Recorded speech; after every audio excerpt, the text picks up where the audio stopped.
And Tracy, what other kind of systemic injectables are available for helping horses to replace, these original oral supplements? Because there's obviously Legend was the original gold standard in South Africa, and I was very interested to read how international riders were using Legend compared to how we were using it. I remember we were giving Legend once every 6 months originally, and thought we were giving our horses a real treat.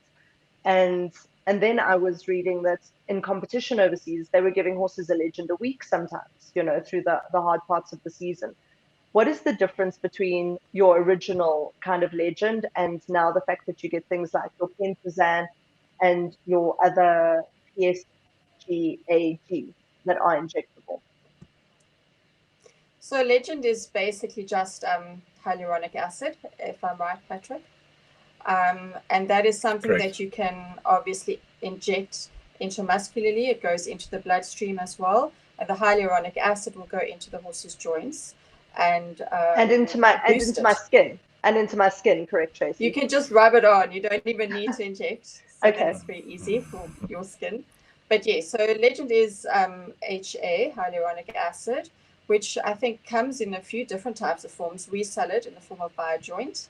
And we actually recommend it given monthly, not 6 monthly, because you obviously want to keep the levels in the joint topped up.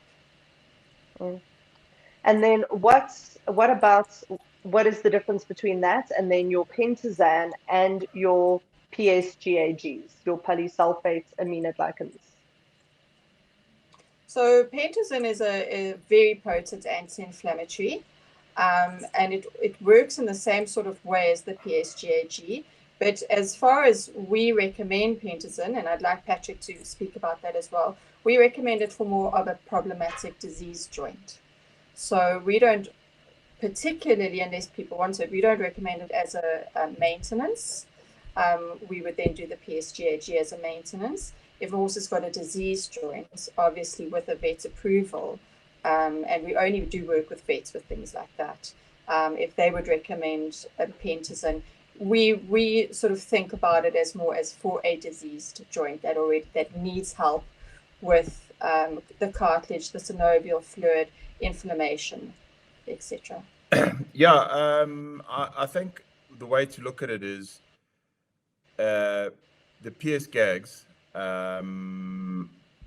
work much higher up the chain. So by administering a PSGAG, it's going to result in improved synovial membrane functioning, and that synovial membrane is where all your hyaluronic acid comes from naturally in the joint. So if you've got a healthy synovial membrane, it's going to produce more hyaluronic acid. So it makes more sense to give the PSGAG higher up the chain, which is going to then result in elevated levels of hyaluronic acid being produced because you're keeping your synovial lining nice and healthy. Hyaluronic acid on its own, unfortunately, does have a very short half-life. So your story about the weekly injections makes a lot of sense because, yeah, I would never advocate using HA every 6 months because it's probably got a half-life of less than 48 hours, if the truth be told. So it's quite an expensive treat. Yeah. So yeah, we'll everything use with it a horses lot is, Patrick. around competitions. Yeah. True.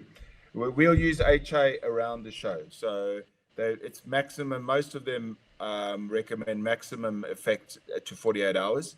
So we'll be using it. It's a completely legitimate FEI approved. There's no danger with it to be used close to shows. Okay. Like anything, I'm always a bit scared of intramuscular injections in the week of a show because any injection is not the drug, it's the art of injecting a horse into a muscle. You can get a bleed in the muscle that in a blood vessel you don't see, and your horse is out of the show.